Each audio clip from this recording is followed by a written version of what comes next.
What the fuck did you just say? Like, do you have fucking two sets down there? What are we talking about? There's so He many meant things going you on don't right you hate now. when you sit on your nuts, but he's like, don't you hate when your balls hit your nuts? Well, luckily nobody is watching right now, so we haven't. Nobody. I listen. I don't even know if we're gonna get watchers because it is Cinco de Mayo. You got people out there celebrating something that they're not even a part of.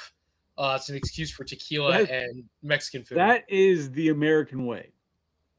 Damn right. Yeah, it is absolutely an excuse for Mexican food and tequila. That's all it is. That's a normal Get drunk and eat Tuesday for tacos. me. I can do that on a Tuesday. It is Tuesday, but I can do that on a Tuesday that's not Cinco de Mayo. So I'm just throwing that out there. But how many times can you do it on Yeah, a it's Tuesday less- that's not Cinco de Mayo? It's crowded. Just saying. It just falls right in place. Every Tuesday that's not Cinco de Mayo, I can do it. So I will tell you this. I went, as I always do on Tuesday nights, I go to Susie's and I have like 2 drinks and I have something to eat. And so tonight, of course, being Cinco de Mayo, they had a special menu. And I don't care. I don't order anything crazy, but their quesadillas are really good. So I was like, you know what? I want a steak quesadilla. So she got me a steak quesadilla and I said, I want a side of the rice and beans you guys are advertising. Dude, my mother's whole side's Puerto Rican. So I have had good rice and beans, like ham hock, like that whole deal where they cook the beans for like hours before it even touches the thing of rice. So it's like drooling rice and beans. These were black beans, and not being funny, like, you know, gold teeth or anything, but these were black beans and rice. And No, black beans this. yeah, these were No, which is by really far, weird because it's not a Mexican staple with black beans. It's not. dude, they really. were so good. Black though. beans and rice is more of the islands, Cubans. Yeah. They were so fucking good though. Like I have never had black beans be this tasty. And I asked, I'm not gonna give you away like his secrets, but the one thing he did say above all that I assume is like, secrets, like it's a. well, I don't want to tell you how he cooked it, like that, you know, brought it to that flavor. And so, Honestly, you know, I'm eating it and I'm like, God, this is so good. I asked him, Pedro, I said, Pedro, dude, like, what did you do? These are amazing. Like, I've had a lot of black beans and I've had a lot of like the Puerto Rican red beans and rice, which is one of my all-time favorite meals, honestly, if there's ham hock in it. And he goes, they're just fresh. They're real beans. They're not frozen. They're not like in a can. And I was like, that's huge by itself. Well, don't So- forget the seasonings, because if you don't do Right. the seasonings right, you know you got to do Yeah. your garlic, He- onion, and then you got to do the cumin. So he seasoned it. They were amazing. And then I asked him about the rice. And how white of Tony? Seasoning's amazing. Like you don't know. no, it's just it's what you season it with. So like when he did I the tell rice, you what, he not only did salt, he did pepper too. But when it came to the rice, I won't tell you the one Joe was ingredient I would have never expected. But he did he fried it, the rice, before he even like cooked it. He browned As it you in should. lard. Yeah, you're supposed And to then- toast it. I guess so. I've never done that in my life. So when he was, What the I'm just saying. So when he was done Your toasting, poor mom. It's like you're badly representing her right now. I listen. My mother cooks, but not my grandmother was the one who cooked. There's plenty of times I go to a pot in my grandmother's house and there was rice stuck to the bottom. So, It's called like, concon. what? That's an actual thing. They call it concon. Some places actually serve that, where it's that bottom, like kind of burnt rice. Yeah, the crisp rice, Yeah. or It's the an Rice actual Krispie thing. treats. Either way, but Like rice is interesting, right? Because obviously every like background does rice differently. But like I get a lot of like these Peruvian restaurants, especially down south, like La Granja. But the rice, when you go from one Peruvian place to another one, sometimes the rice is like really flavorful, just the rice by itself. But then other places, the rice is just like, all right, it's white rice. The beans are amazing, but it's just white rice. But when you find one of those spots that actually seasons the white rice, like you don't even need sauce with that shit. Like just give me the rice, we're good. I'm gonna tell you, dude, the rice. I'm mad at Chinese people for their rice now. So I thought there was sofrito in it. because it was yellow, obviously, right? Nah. He cooked it with something else. I'm not going to tell anybody. But Curry. the way he seasoned it and what he cooked it with to get it to that color, I'm like, that's where the flavor's coming from. But I will tell you by Turmeric and far, saffron. huh? Turmeric and saffron. No, because my dad used to do saffron sofrito in the rice when he made it with the beans and stuff, because he learned from my grandmother. My dad wasn't Puerto Rican, but my grandmother, my mom's whole side is. Like they steal their own car stereos. It's really weird. But my dad's side was all Sicilian, red hair Sicilian. So my dad could cook, but he learned to cook Spanish from my grandmother and from my mother's side. But in any case, yeah, dude, I was just like, oh my God, I have to learn to cook this. I don't care if I go up a pant size. This shit is so good. Well, because we're talking rice, and do you gentlemen eat like at Chinese restaurants a lot? Chinese takeout? Not a lot, but I eat it. Yeah, on All right. occasion. So I'd say the probably twice question is, a month. when the fuck did all the Chinese restaurants stop doing fried rice and start doing yellow rice that they call fried rice? When the fuck did that They become? don't do that by me. No, not my spot. South Florida, it took over, and up here now in Central Florida, that's all I'm seeing. Everywhere I go, I want fried rice. It's fucking yellow rice. Well, They guess got who's in the fried kitchen? fucking rice. I don't know about that, dude, because when I lived in Virginia, all the Authentic. Chinese restaurants had a bunch of Mexicans and like Central Americans working there. And dude, they busted out like perfect fried rice with eggs and everything in it. Listen, I'm just saying annoying. that my grass is getting long and the food in the kitchens is getting yellower. Well, that's because they were shipped to other countries. That's different. We're gonna get I'm canceled. eating it. We're Like, not even. that's what happened. Like that has nothing to do with each other. We're not even monetized. So we're gonna get canceled. What is that? Like the 17th time we've said that? We're getting canceled off that statement.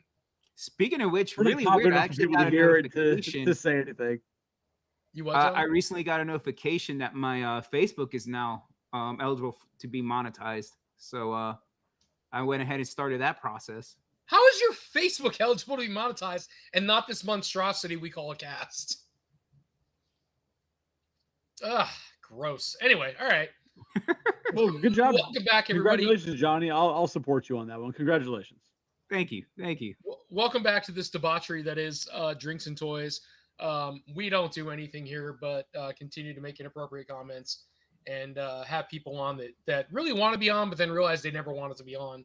And so it's a great time. Well, it's a segue into grub sport. That's all. Just wait on, guys. There we it's go. a segue. Yeah. That's what it is. Don't even worry about it. But Oh my God. Does that mean I have to make a rice cake monster? that would be racist and hilarious. So anyway, welcome back. Wheezy, how are you? I'm doing amazing. Awesome Possum. And Johnny, how are you? Obviously good. Doing good. Doing good. Love Poor it, man. Johnny could be It like, gets you know very- what? I'm gonna open up and break down about everything. You know, I'm doing good. Tony said I'm doing good. I gotta shut the fuck up now. Yeah, you're probably fine. Listen, man, I am going through some shit personally with work, and so if this is my funny for the week, I'm all about it because Daddy's going through it. So I do have a pickup. I had quite a few actually. What else did I get? I was gonna tell you guys about. So while he's looking at that, I got to pick up too, like that in stock sale at Four Horsemen Suits. I did that. Yeah. Also, my wife wanted a figure from it. You know what's crazy? That I did was. hers afterwards, and her figure comes in first. No shit, what's Derek. up, What's up, Didn't man? come in yet. God damn it. Oh, that's what it is. Johnny's got it. I'm like, where's my? Yep. And I'm like, oh, I didn't get it from him. Well, here's my first pickup. So Joy Toy Party Wagon came in. What's going on? While Very you did, I'll go grab your pickup. Very excited about this piece. Very cool. It looks incredible. Yes, as far as Wheezy's concerned, it should come out of the package. If I had a DTOF somewhere to really put these guys, I'd probably start opening them because I am impressed by every Joy Toy I've gotten so far. Other than Except for scale, the scale, but I am impressed by the articulation, the style. It's just a really cool line that I think will continue to do well. And I think people still want it, and it will continue to sell and be something really, really cool. So very happy about that. I did score from Derek, Mr. Powers, a very, very cool piece from Superhuman Samurai Cyber Squad that I don't actively look for them, but if they're out there, I love them. I would love to, love to own them. Johnny went to Spring Hill Toy Jam this past weekend, J5. You couldn't spend 5 minutes and go. It's right down the street from you. You would think I could have, but I was in my pajamas. I didn't want to go. So Derek had people it. there were probably in their pajamas. Yeah, it was a great price, and I was like, Johnny, if you're there, if you have cash, I'll pay Derek however I need to, but can you grab it? And so Derek worked it out with Johnny. Johnny paid. I paid Johnny. Super excited. And as soon as Johnny gets back on, there it is. That is so fucking cool, and I am so fucking happy. God damn it. Drago, one of the best. I mean, there are two of them, but Superhuman Samurai Cyber Squad, such an underappreciated The show. box is open, so technically, But it's you could take this Saban. It's the time when Power Rangers, Kamen Rider, all that stuff was out. It was one of those shows that was piggyback on it. The kid who played the Superhuman Samurai looked like Joey Lawrence. that's his brother. There you go. It was his brother, right? Yeah, It it was his little brother. Name? What's up, Gus? What was his name? Oh, it was the middle of the youngest brother. I think it was the youngest. Hold on. Was that the kid, Jonathan Taylor Thomas? Not him. No, You both said it at the same time. That's adorable. because he's a Lawrence. Like you completely pulled out a completely different person in last name. They all look the same to me after a while. Wow. It was Matthew. Something home So improvement. that's the I don't middle know. one. I think that's the middle brother. Okay, so Matthew Lawrence was in it. Yeah.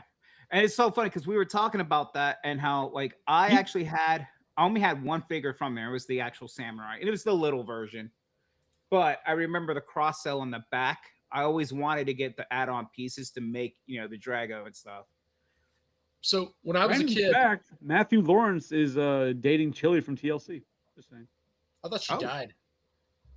The fuck? That was Left Eye. You can never tell. So no, You everyone couldn't else tell can tell Lawrence but is a you bird either, so I take your eyes very poorly. So woo. Oh, This guy. Tiny Grub Sport, or it's just Grub Sport. Yeah, so these I'm actually going to have at IshCon. Pineapple. Yep, all four of them. So I'm currently in the process of painting these. Each of these are hand painted. Pain in the ass. But they look still cool. waiting for Van Clam, but fuck that one. Well, like I told you before, you keep saying I keep Jean-Claude saying Van the Clam. same fucking thing. I can't do that till wave 1 is actually completed and paid for. He should As be far wave as one. these four guys are wave 1. I just So say he one- am I the should be only working on. one? Am I the only one who thinks that Deatheroni could have been a piece of macaroni and maybe he should have been called Pie Guy? No. No, Death Row because of pepperoni. Pepperoni. Because he's a pepperoni pizza. No, I got it. I understand, but Oh, just making sure you understood. now all the macaronis, unless he gets the noodler, which sounds like something else. I mean, that could work, the noodler. But no, probably not. Oh, okay, gotcha. Never mind. The noodler have him be like a P. Diddy reference. That'd be hilarious. Unless I make some sort of Java the Hutt type of shape of the spaghettis with meatballs. Call him the noodler. Call it the That noodler. fucking flying pizza monster? What the fuck? Ah. So thanks for coming out tonight, guys. We Oh, sorry. The pasta monster. My bad. oh okay. There you Pasta go. Monster. The spaghetti Pasta monster. Yeah, monster. for Pastafarians. We went over this before. Pastafarian. That's That's awesome, actually. I like a Pasta meatball Mario. with noodles, spaghetti noodles like dreadlocks. Wheezy. Yeah. Wheezy came up with it. It's called the Pastafarian. That's it. That's a religion, you ass. This is funny now. Now they have a character.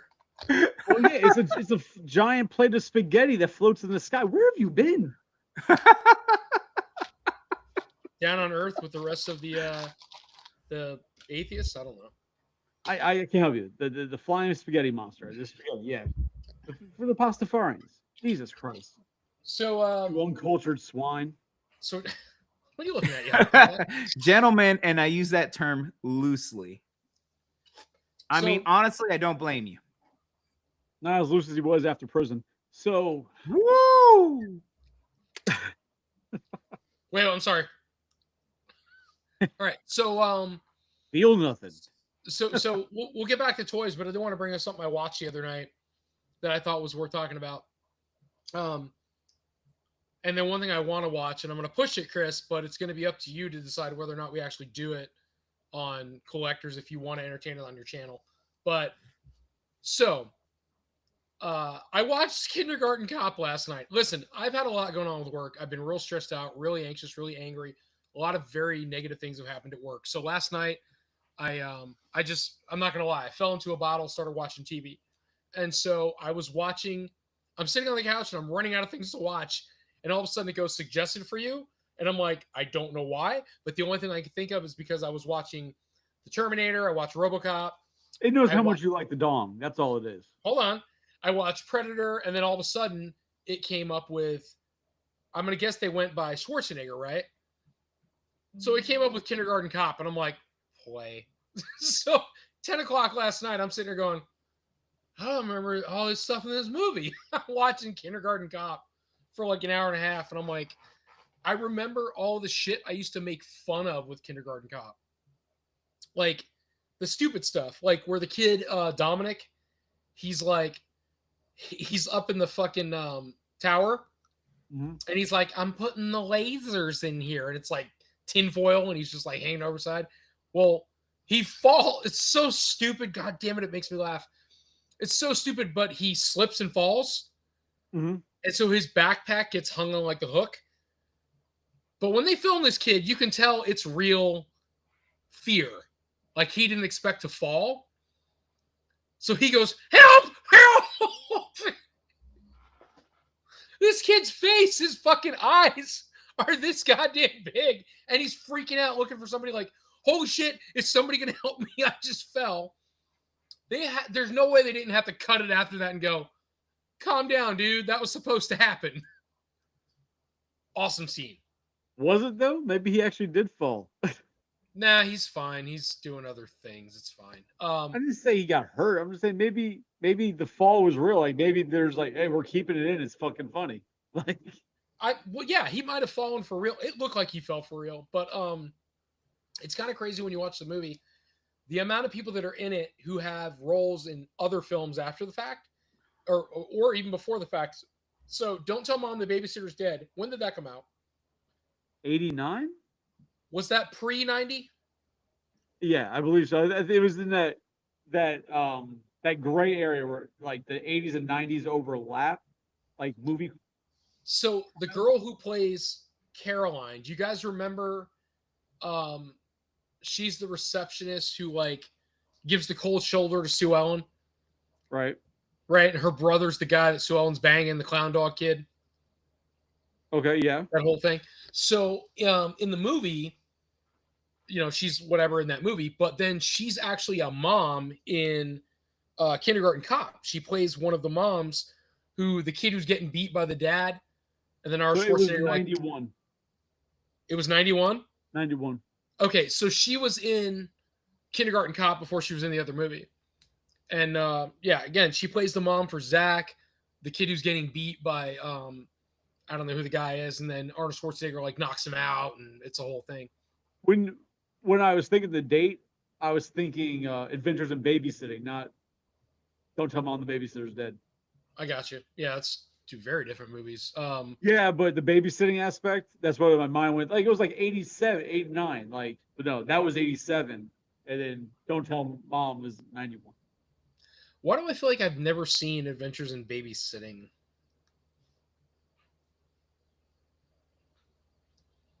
Wow. We should watch that. I don't know why I feel like I haven't seen it. Although I probably have. It's just not ringing a bell in my brain right now. Like this I bet you if babysitter. he actually I put it forget- on, I he forget, like would why. start like. I'm sorry, what? Go ahead, Johnny. Oh, I was saying, I bet you if he put it on, he would immediately recognize it and be like, oh yeah. I don't remember the whole plot of it, but like the babysitter, she's watching two boys and like two teenage One boys. cup. Yeah. One and a young girl, and for whatever reason they go to like New York City, into the city. It might be Chicago or some shit, but they go into the city for one reason. They run across Thor for some reason. Um, this fucking link. Not so you fucking get kicked out every 5 minutes. No. Oh, it's about to be a problem. No. So like they run into Thor, but then like one of the funniest things I remember is that they're on a bus or on a train, and there's like guys with a knife, and they drop the knife and it like goes through one of the kids' feet, and he starts screaming. Just none of this like Thor just being in like anywhere. You've never Adventures in Babysitting? Yeah. No, I must not have ever seen it. Oh man. But yeah, Thor's in it. Like Chris Hemsworth? No, like No, somebody like playing the character Old Thor. school Thor. Yeah. Oh, yeah, that's two different people entirely. Remember, it was 87. I don't even know if Hemsworth was like acting then. Well, he's older I than feel we like I'm are, older so than he him. might have been acting as a child. I feel like I'm older than he is. You are not old and well, that's a challenge. Let's look that shit up. I bet if Rebel Girl was on, she'd say Chris Hemsworth. That bastard's 42. Okay, he's Shit, I'm older than him. there. You go. Okay, I'm 41. Wow, I was damn close. Holy shit, man, he's in great shape. God, I feel bad about me being me. There you go. Yeah, Thor was like a mechanic. Yeah, but the girl, the young girl that is obsessed with him is Thor, and He's a mechanic already. He's a fucking machine. oh, Sorry, that Thor. Yeah. So the movie I was gonna suggest to you on Thursday. It's Frankenstein. We've already decided. It was. That's one of them. It The is. other one. Oh, we were just talking about movies. That's why I need to write things Kindergarten down. Cop. You want to say Kindergarten Cop? I know, Kindergarten Cop, and it's something that had Yes, to do. Joe, with you're older than everybody. I feel. Joe, I feel, was at the creation of the universe. Oh, that new. I sent it to you today. So you know, Pinocchio? like I saw the Winnie the Pooh Blood and Honey. I thought it was Right. terrible. It's B-rated slasher shit. So you take it for what it is, but an actual movie, it's terrible. But the one about Peter Pan, I'm reading nothing but raving reviews every time. So they're all within the same universe. Right. And each one that comes out is getting better and better. And it's gonna lead up to like an Avengers style movie where all of them come together. All the murderous things come together and I guess go on a rampage and kill everybody. Because there's a I think second it could Winnie be the Pooh cool. one that has Tigger in it. There's a third one coming out that has more of the characters in it. Yeah. Then Calm you down have on the, Bambi. double Apparently, cover. Bambi was pretty good too, and Bambi like hits you like emotionally too. Well, she's got a gun. And then there's the one you said, the fucking Neverland. yeah, Neverland. And then there's a Pinocchio, but I'm not sure if Pinocchio runs in that universe or if that was just a side one done by another company. I thought that was a side one, but it also doubles as a porno for some reason. Whoa. Yes, Joe. Exactly. He did not pay the Tony toll, which we all know that is, is a Yeah, dope. some people know who to pay. All right, so toys. So But I gotta tell Psycho's you, not man. feeling well, so he's not here. Yeah, he's sick. I'm hunting this this fucking Scareglow, Chronicles of Motu Scareglow that is supposed to be at Walmart, but I have yet to see any Chronicles figures at any of them are two Walmarts. And I don't think any Chronicles are out besides the Scareglow. but I'm just saying, like, I've yet to see anything at either Walmart.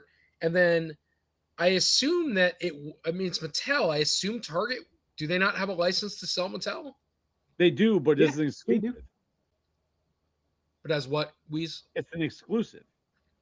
The Scareglow is, right? Yeah, the Scareglow itself. But I don't think Chronicles in general, because the first Chronicles wave is all movie-based figures. Okay. And those people have gotten them from retailers online and stuff. and overseas, but like I don't believe they've been found in store yet. I haven't noticed any reports on it. Scareglow is the only one, and people are still confused because there's been no like confirmation from Mattel as to what the Scareglow is, because it's not part of the movie line, but it's part of the Chronicles line, and it's different than all the other types of He-Mans that have come before it. But there's been no like announcement as to what it fully is and what's going on with it. But I've seen it in Walmart. I've run across it a few times. So I've not seen it. So if you see one, please grab it. The resale is pretty high on it right now. So I don't. it's not. I mean, it's not going to hurt you to grab a couple or grab a couple from me. Just let me know you're grabbing them. But, and I don't know what his sticker is, but he's going for like $50 online at least. Yeah. I don't partake in the scalping, my friend. It's not the scalping. It's that it's sold out, and I'd like to have it to resell at a booth if I had it. I don't need 1,000 of them. Like scalping. Christoph. So sounds like scalping to me. So I do want to like put something out there though. So I shared a story to the collectors group. I shared it to Johnny, and I didn't know this at all. And it's about Trapjaw from Motu. Now, as a kid, I had a lot of Motu toys because, let's be real, when I was a kid, that's what was hot, right?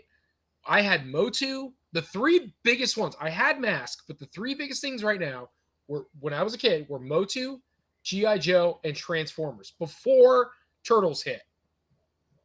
These are all pre-Turtles. So those are the three lines I had as a kid like crazy, was G.I. Joe, Motu, and Transformers. I don't believe you. I don't think there was a such thing as toys before Turtles. Turtles created toys. Okay. So with that being said, I watched a video today, again, that I shared to the group, and it was discussing Trapjaw. Well, before he was Trapjaw, he was, I gotta look it up. They do the same thing with Skeletor. Carncore or some shit like that. Yeah. There's a wiki. Fandom. What the hell is his name?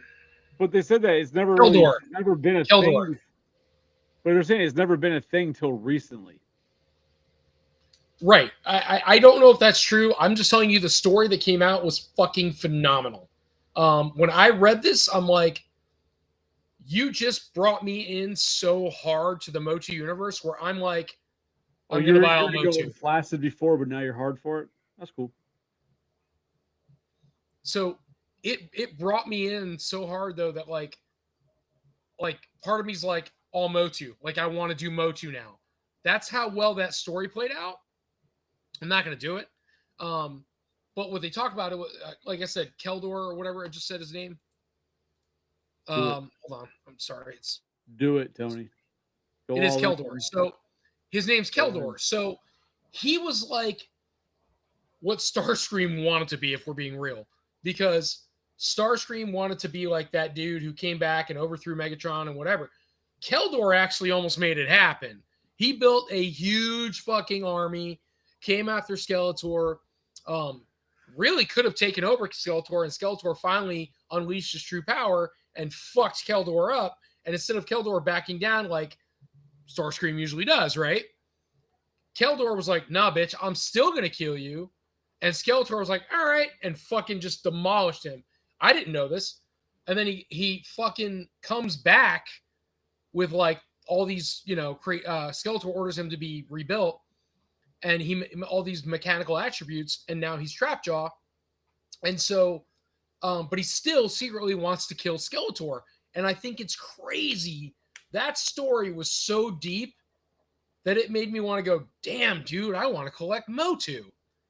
Just the bad guys. Because their stories are so dark. And then Skeletor. There's another story about Skeletor that they're going to try to, I guess, make bring to fruition and actually try to make it real, which is that Skeletor is the uncle of He-Man or Prince Adam, right? What, we're doing fucking Lion King now? Yeah, probably.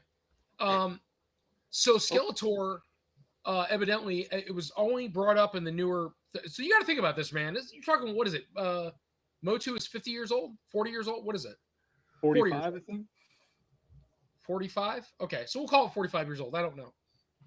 But Motu being 45 years old, we are just now getting lore. Like, honest to God lore. Because when it came out, it was just like, Skeletor's the bad guy. He comes from this part of Eternia. He owns Snake Mountain. Here's his bad guys. He fights He-Man. That's all the lore you got, right? Right. Other than you put their swords together and that's the power of Grayskull and blah, blah, blah. Well, now they're giving you more lore that they can develop, right? Because people now, they want more story. So And all this is coming from a comic book, isn't it? essentially, yes. It first came from a comic book. So now people are analyzing that information. And it's kind of cool because Skeletor, they're saying, was the uncle of Prince Adam or He-Man, however you want to look at it. So it's the brother of his father, and I don't remember the dad's name. King Randor? Yeah, King Randor. He's the father, or he's the brother of King Randor. And so Skeletor gets in a fight and goes to throw acid on his brother, but it backfires and the acid washes over him. So instead, his face is burning, his body's burning, and I didn't know this. He goes to Hordak. That's where Hordak comes into play. And he goes to Hordak and begs for his life, and Hordak goes, I will fix you and spare you, but you will now be Skeletor. So Hordak fixes him. His skin all is peeled off. He's just a skull, and now he's Skeletor, but Hordak has fixed him. Now, what they don't answer, or maybe they haven't yet, is that does Hordak technically own him? Because in my eyes, Johnny, you can stop me, that's a very Unicron type thing. I saved you. I fixed you. You're now this person. Am I wrong or right? I don't know the lore. I don't follow it that deeply. Okay, but based on what I'm saying, would you? I mean, I get where you're going with the logic of it, but like I said, I don't know. I can't. Thank you for backing me up. So Hordak would essentially be Unicron. Skeletor would essentially be Megatron, and so when he evolves as Skeletor, that would be what you have today. So it's kind of fucking crazy. Hordak, god damn it, Joe, you don't fucking know. God damn it. He's not wrong. I wish I had somebody that really knew Motu. I don't know anybody who's well versed in Motu. I don't think. To be able to answer that question for me, other than Pixel Dan, but I wish we'd get Pixel Dan on, man. You guys connected with him, briefly at the show. So brief, it wasn't even funny. I showed him some bootlegs. He came into my room. He was giggity. He was looking at toys. He had a beer in his hand, and then he walked out. He's a cool cat, but I feel like he's so big and so busy now. He just doesn't have time for the little people. I don't know. But that Motu shit, I'm telling you, man, it's enough to make you go, fuck it, I'm doing Motu. And again, it doesn't have to be, like for me, I'm a completist, right? So like Turtles is Turtles, I both. But when it comes to Motu, I'm okay just owning all of the villains, man, just because their stories are so much better. What? Why don't you ask Travis? I feel like he would know a great deal about Motu as far as like the backstory.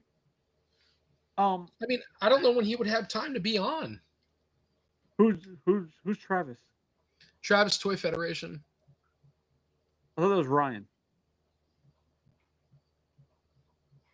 Yeah, he works for Ryan. Oh, okay. My bad.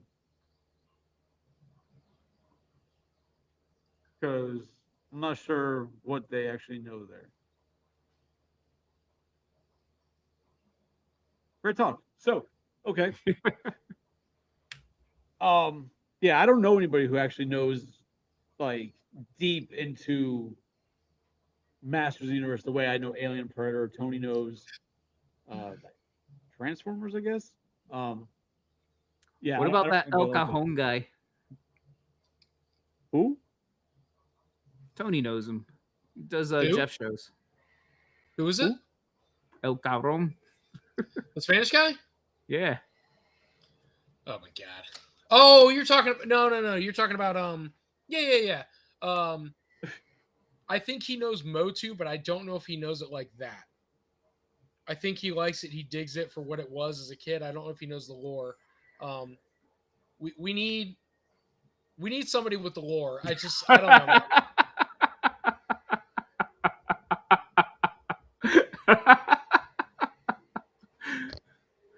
Woo. That's where Actually, you know what? I bet the guys from the Reluctant Adult podcast would probably know a good bit about it as well. I mean, I think they're a lot younger than me. So, I mean, we can message them. I just don't know. I feel like Pixel Dan's younger than you. True. He might Well, not. I be. mean, feel really, like when you it's think me. about it, a lot of people are younger than Tony. Well, so Not Joe. so Joe's much older. you know what? I wonder if Paul's available. Let me message Paul and see if he's up. Oh. Like, hey, get your stupid ass on here, man. That's probably too much. A little much, but well. So, what else Oh you got? shit! Travis just replied. I go, hey man, are you Motu savvy? Love to have you on our cast. He goes, I know a fair amount about Motu. I have all the vintage ones except for the movie ones. I said, are you free? We're discussing. Okay. That'd be There you cool. go. Let's see, reluctant adult though. Reluctant adult podcast. So, how about those Ross exclusive NECA turtles? Oh, What? we were gonna get there. Just trying to help the show versus all this silence going on. Well, I'm sorry. I'm in the middle of like trying to get people to come on board, like over the phone. No, man. No video. Tony, I'll you're send send you- like you're flirting. It's so cute. I'll send you the Facebook link. No, you'll send him the link through Facebook.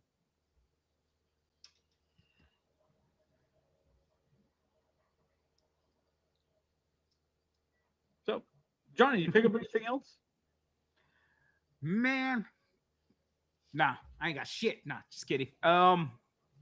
Actually, I've been hunting down a lot of vintage GoBots and Transformers lately to try to get ready for TFCon.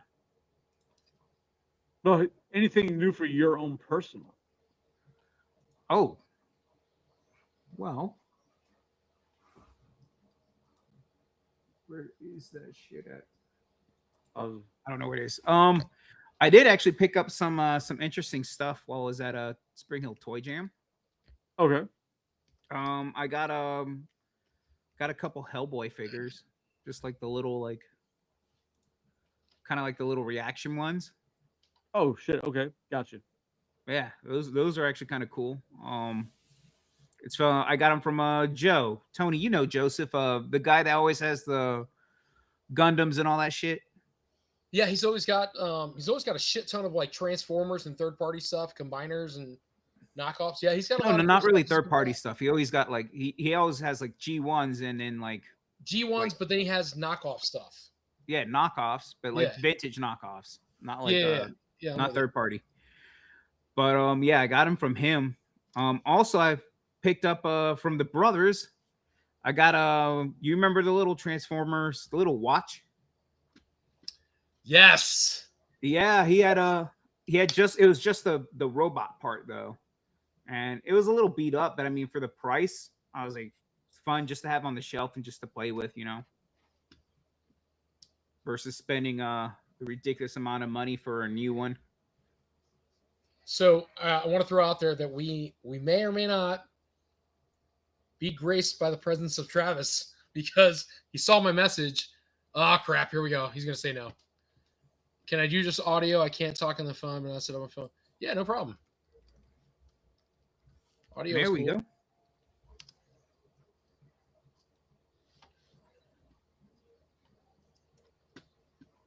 Would be freaking cool. Yeah. So and no Toy Federation stuff, guys. Let's not go that route if we can help it. I don't want to make him uncomfortable. Yes, sir. Unless at the end I might be like, hey, tell me about that STF1 playset. I don't know anything about them to bring up anything, so That's all right. It's cool. Listen, man. He's very well versed in. He's crazy about Marvel Legends. Like that's huge for him. I don't know what it is, but he's super super wild with Marvel Legends. Well, they're cool. So Well, I don't know anything about them, but he because you're not. right. But he's like I feel like he knows everything. Like there was a video once that they posted about they had gotten a bunch of the vintage but they weren't called Marvel Legends, right? What was the Marvel series where they were making like the Secret Wars and they had the play sets and shit? During the 90s. Marvel? Because Marvel Legends, I think the original Marvel Legends with Toy Biz, I think that started around 95, 96. Okay, so it was still called Marvel Legends back then? When Toy Biz, they did something beforehand. I don't remember the name of it. They did Marvel before, but then Marvel Legends started, if anything, the late 90s. It was weird though, because the scaling on that was so weird back then. It was like 3 3/4 scaling back then. They were small figures. Why is there a bunch of periods after Titan Fighter? Well, no, because they did that with they had like those single cards where you had like the Cyclops that when you push the button on his back, his eyes would light up. The Storm had the yellow lightning bolt on her chest that would light up when you push the button on her back. All right, so Legends started in 99. There you go, 99, 2000. So, okay, so 99, 2000. So what you're talking about is probably older than that. Spider-Man Classics was the first one. Who's Titan? Do we know? No. Well, who the hell's Titan? Might be Anthony. Oh, okay. So under a different name, possibly. Classics was the first line. So but I agree with you though. Toy Biz for some reason sticks out in my head as being that line. That Toy Biz had Marvel in the 90s, but it wasn't Marvel Legends. It was a different. It was a different thing because they were smaller, like the 4 to 5 inch scale. The 5 POA style. Like they didn't have all the articulation. Right. So it's the same people who were making. Like I owned like an Omega Red, and it was just his arms. He had the tentacles right. you push out. So same line, right? But was it Toy Biz? They made all those. No, it was Toy Biz, but different line. The same company. Like X-Men 97 originally was Toy Biz. Well, it was just X-Men. Or like X-Men. I'm sorry, the X-Men line. Yeah, that was originally Toy Biz, and they had the Marvel line. Then Spider-Man was the first one where they made him like really fucking articulated. That led to Marvel Legends. But that was so I owned do you guys remember the giant Spider-Man who was like 12 inches, but he was like so many points of articulation? He was like 16 inches or some shit, or maybe something like that. Travis, you on? Yeah. Oh, what's up, man? Thank you so much for getting on. Oh yeah, no problem. Yeah, thanks for inviting me. No, dude. So listen, Travis, as you know, dude, I mean, we watch you. We've been to the RetroCons. We watch you on Toy Federation. We love you, man. And I love that you answer my chats, and I appreciate it. And we were talking about Motu, and I was like, fuck it, man. Let's message Travis. I bet he knows. And we were waiting to see if you're going to be available, and you responded, and I was like, oh, shit, we have to get him. Let's get him on. He's going to be on. So we'll bring up Marvel in a second, man, if you got time. But I had a question with Motu. So we were talking about how I'd seen this video come across about the origin for Trapjaw. Yeah. And it's supposedly this cat who works for Skeletor, and he's basically the Starscream for Skeletor, right? And he's the number one goon. Is that pretty much it? He manifests the army and then he goes after Skeletor like Starscream would have gone after Megatron? I guess it's a little bit different. Because Starscream was all on Megatron's heels. As I think it's newer lore.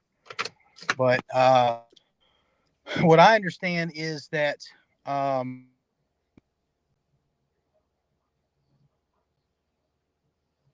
You're cutting out, brother. You must be in a tunnel.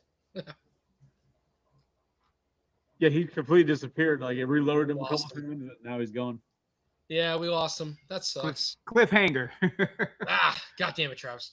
He'll be back. No, See, hopefully. what had Okay. happened was That's what I heard. I'm like, well, it was new lore. It's that Toy Federation stamp. They want to keep him off from talking to anybody else. They just cut stay him off. tuned till next week. Oh shit. So yeah, Chris, back to your original point. So do you guys remember that 12 or whatever it is, 16-inch Spider-Man fully articulated they came out with? No, I just didn't- remember as far as like the bigger ones, there was like a 15, 16-inch like That's Venom. right. It was Venom, it was Wolverine. They weren't like crazy articulated though. And they had this little like this little button on the chest that you would push, and it had like voice clips like from the animation. So I It'd be had a like we are Spider-Man. Venom and like all this other shit. Like Venom had plays this- for keeps. This giant Spider-Man who was fully articulated.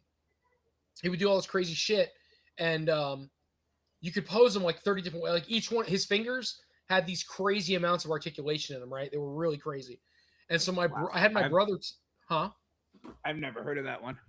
I had my brother take one and paint him all black, like Black Spider-Man. So like gold teeth, it was really cool. And then the chest, he painted the white part on the chest and all that kind of stuff. An intro to who this guy is to us lamos. Tony got just excited. What? All right. So all you assholes watching, Travis works for Toy Federation. He's the guy who always wears like the little cabbie hat and a sweatshirt. Very cool guy. He's actually got some really badass art that he does. He does. I want to say, didn't he give his art to? What is it? Is it Adam or Andrew?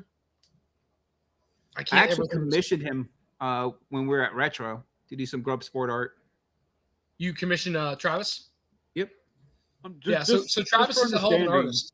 What? I feel like the lamos, as Joe puts it, more than what Toy Federation is. Just throwing it out there. For lamos. Oh, well.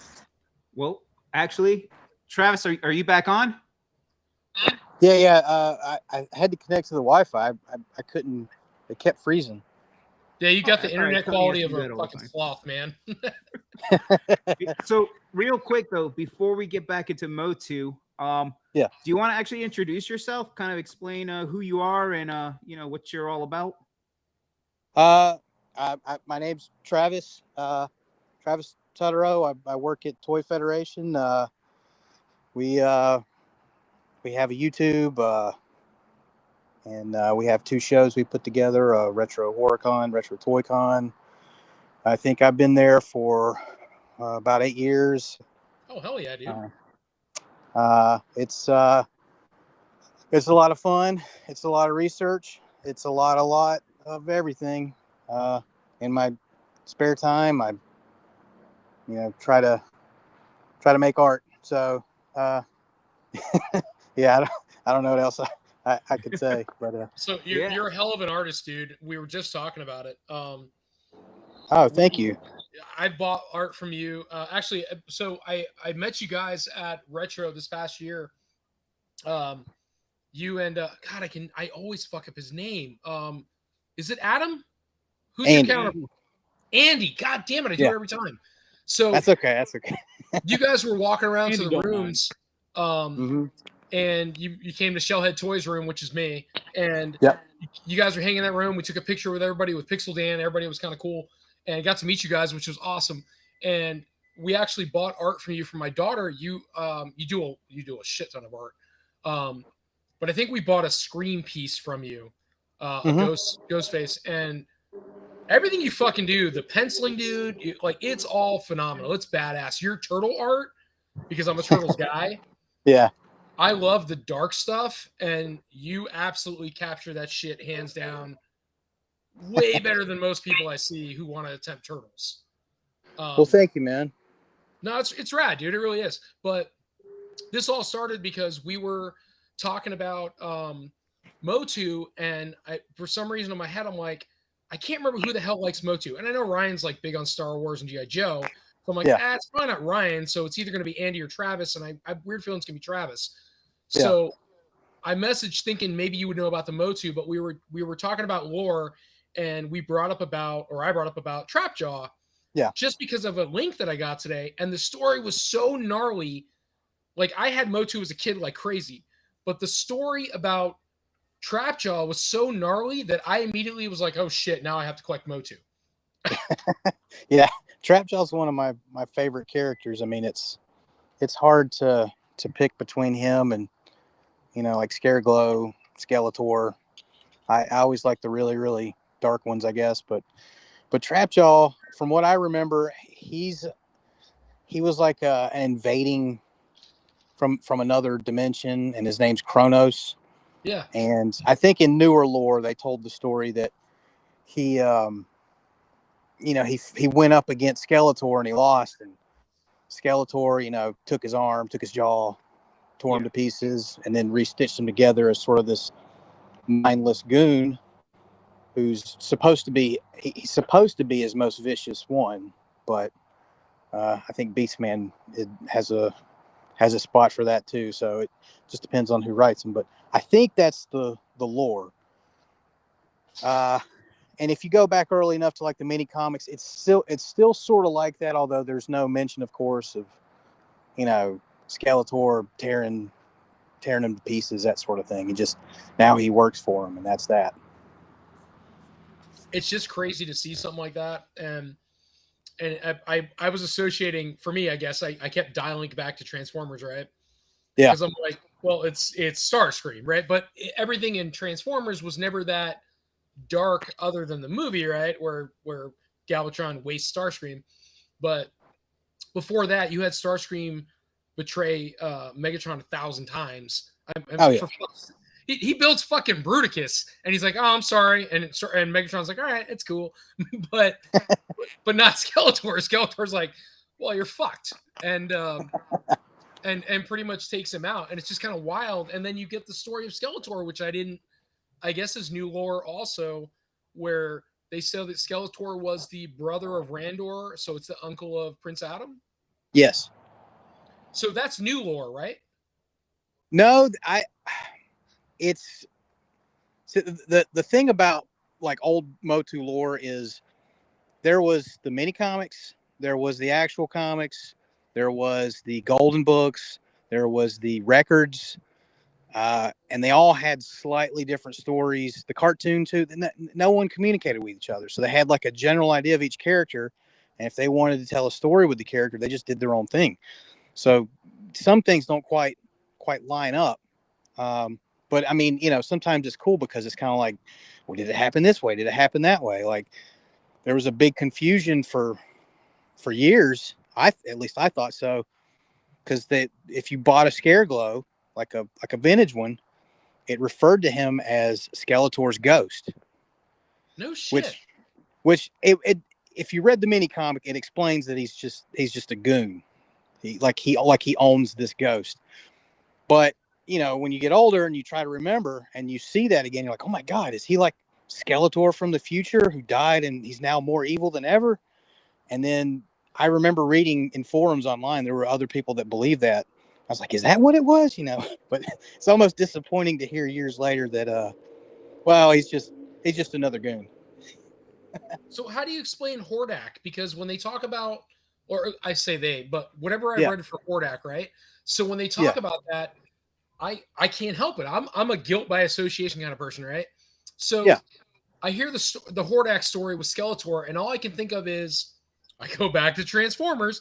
I said, so you're telling me Hordak is Unicron, and Skeletor is essentially Megatron, or if you want to go back to, I guess, Star Wars, you can say that I don't know who. I'm sorry, I don't know. I'm not good with Star Wars. Rebel Girl would kill me right now, but I'm gonna say Palpatine turns around and makes Vader. I don't know. You guys can school me. I don't know, but it's the same kind of thought process for me. Somebody's hanging on for dear life, and then a higher power says, "I'll rebuild you, but now I own you." Right. Is that about Yeah. right?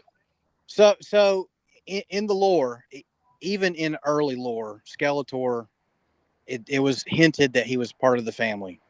So I think that developers always thought of it that way, but there was no way to introduce it. And then at some point it was introduced. I'm not sure exactly where first, but the one thing with Skeletor and Hordak was, when he was Keldor, I guess before he became Skeletor, Yep. he worked for Hordak and he was trained by Hordak. Hordak gave him some of his magical implements, taught him how to use it. And then, of course, because Skeletor is evil, he betrayed him and they hate each other. But, now they're in opposite dimensions, or I don't know, Hordak's where, I guess the dimension he rules, but then there's also a royal family there. I can't remember all that, but She-Ra's there, and he stole She-Ra away and raised her. And as I think her secret identity character was Adora. But yeah, it's very much like a Vader Palpatine thing. And then I guess the difference being that instead of waiting until all the way after 3 movies and then betraying your master, Skeletor just immediately betrayed him. He didn't have to wait for the sequel. He's like, I'm good now. Yes, I got magic. I got you now. But there's little things in that lore that is so fascinating to me. Like Skeletor, a lot of people think his skull face is just a skull, but he was flesh, and all the magic corrupted him over time. And the reason why his skull is yellow and green is because it's rotted away by the evil magic. That's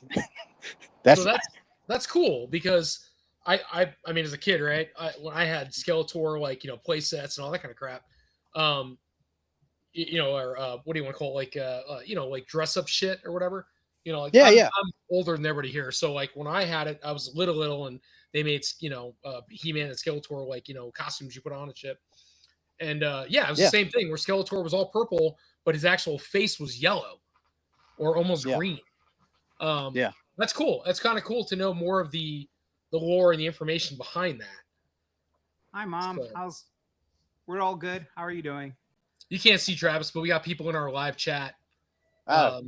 We got people saying, dude, your art's awesome. Thank you for sharing. So it's pretty cool though how how you mentioned that with Skeletor and Hordak, and how once he got that magic, it rotted him. Pretty much how the Sith, when they start using the Force, the dark side of the Force, it deforms them. Yeah. So that's a pretty interesting similarity there. It kind of makes me think of, and I don't remember the characters' names, but in Clash of the Titans, I think his name was Calibos. Oh, I haven't seen that in a while. He was a similar kind of being where he became deformed because he did evil things. And I'm sure a lot of this ideas like this come from mythology and so on. But I also love that most of the figures were designed after, the guys at Mattel, just trying to keep their jobs and going out on Friday night, having a few drinks and making up names till they laughed, and then going in on Monday and seeing if they can turn it into a figure. Which I think is cool as shit. Oh yeah. it's some of the best stuff, man, from my childhood. I mean, if you watch the Toys That Made Us, those guys, I've watched all of them, and they do a phenomenal job of painting the picture of dude, we didn't know this was gonna be a thing. We said one stupid thing, and all of a sudden we have a character. Yeah. And it's cool. It's cool to see that kind of shit, and I'm sure it happens today. But so basically, Gremlins 2 casting. Yes, 100% casting for Gremlins 2. So, hey Travis. Yeah. So you did mention you've been there for 8 years now. Yeah. How did you get your start there? I was shopping there. Really? That was it. Yeah. I think at some point, I think I went there. Employee discount. Do what now? You just work there for the employee discount. Is what There you're is telling no me. employee. There's no employee discount. It's called Get to It Before Ryan does. Yeah. I mean, we work out stuff as far as like buying things, and we kind of get first dibs on a few things. But honestly, I was almost finished with Motu when I started going to the shop, and all I was ever buying after that was like the occasional random vintage thing that I liked and Marvel Legends. And I never really got in the way of people getting anything. And we get so much stuff. You'll get another chance if you miss something. It just might take a while, but no, I just started going in, once, maybe twice a week, hanging out. And I think being up there enough, like one day he asked, like, hey, you're kind of off around this time. You mind if you come up here and cover the shop while I go get my daughter? And I was like, yeah, I can. And so I started out that way. And then I worked for his dad for a while, because I was like, at one point I lost my job. I was working at Amazon and lost my job. And Wow, I needed something quick. And he's like, well, my dad, he's hiring right now. He's always looking for somebody. You want to go see him? And then I worked for him for a few years. And then over time, I just worked more hours for Ryan until it was full time. So the hilarity of that is, anybody who's worked in, especially any type of store, you always have those customers that come in a lot, and you jokingly say, "Hey, you're here. You might as well work here. You're here more than I am." Yeah. Did that? You're like, Yeah. yeah. Yep. It just kind of eventually fell into my lap. I just well, it kind of helped that, like, I don't want to say I had a background in it, but like I really, really liked toys a lot, action figures a lot. And I like to think that I have a pretty decent memory. So a lot of things I was, pretty familiar with. And over time, you learn more. And then, you learn, it's sort of exponential. You learn 5 things. Now, 20 things, and it's just over time. And then it's turned into a full-time job. So Yeah. It's crazy though, because I mean, I feel like I've seen it sometimes too, where it's almost like, at least on the channel, you guys will come across something and be like, whoa, I just learned something new today. Like, That's so Oh, even yeah. after all that time, there's still stuff that you pick up that's like, oh, well, there's a new one. Yeah. And you have to, you got to want to know stuff. I like, I don't know how to describe it, but like, I know, I know Care Bears to an extent. I know My Little Pony. I don't care about those things. I know how to identify fake Lego figures. I really don't care about Legos. And but you kind of enjoy the knowledge. You enjoy the pursuit, the understanding of it. And, you get one of the best things, we all say this, is to get like a bucket of parts and just go through and identify it. That mystery that, I don't know what this is. What is this? How do I find out? Those scratch cat accessories you guys won't part with those. Oh, no. Oh, no. Yeah. Yeah. I don't think people understand how hard that is. We have to buy stuff on eBay every week. I believe it, man. The accessories you guys. So I watched the show. I mean, look, everybody, all of us have watched the show, and you guys do a great job of making content for the stuff that's coming in, right? But you guys need to make some like after the sale videos where it's like, shit, this is missing XYZ, or oh, this is missing this, and then you guys are sitting there on eBay going, fuck, we got to find this missile or whatever.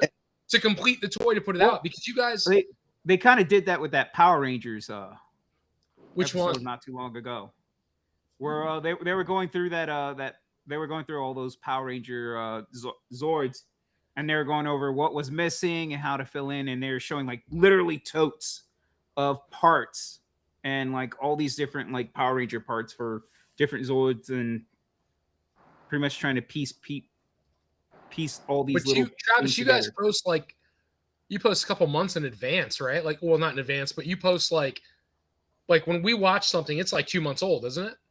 Yeah, it's generally 2 months old. Some videos, I guess, because of how it ties in, they'll get pushed up a little earlier, and then we have, I guess, a handful of videos that are older here or there. But in general, we try to post it 2 months after we filmed it because the cameraman needs time to edit everything, put things together, and we don't know anything about that. Like, that's why I like to say we're not YouTubers, because we don't know anything about that. We don't know. I know how to point a camera. I don't really know how to use one. Now, And, you and guys I, still use Toy Addicts for your channel, right? yeah. Yeah, man. Like if anyone here hasn't been on that channel, should definitely go watch Matt's stuff on there. Like he'll do some behind the scenes stuff as well, like when he's filming for them and other people. It's pretty interesting to see like kind of the behind the scenes of putting videos together and like. Oh yeah, he is that a process. professional, a professional cameraman. He knows what he's doing, and the funny thing is he was after us for like, I think 2 solid years. You need to start filming, and we're like, what are you talking about? Like we didn't really understand it, and then posted some videos, and over time it's like turned into a whole thing that we didn't. I think we still don't understand, but. Did you get a chance to see that wrestling documentary he did a while back? I did, but I probably need to watch it again, because I think I watched it right around when we were putting the show together, and I don't remember it that well. Yeah, it was which interesting is stuff. it's bad to say that, but like when you do the shows, I don't care who you are. If you're working on the show, your brain gets erased.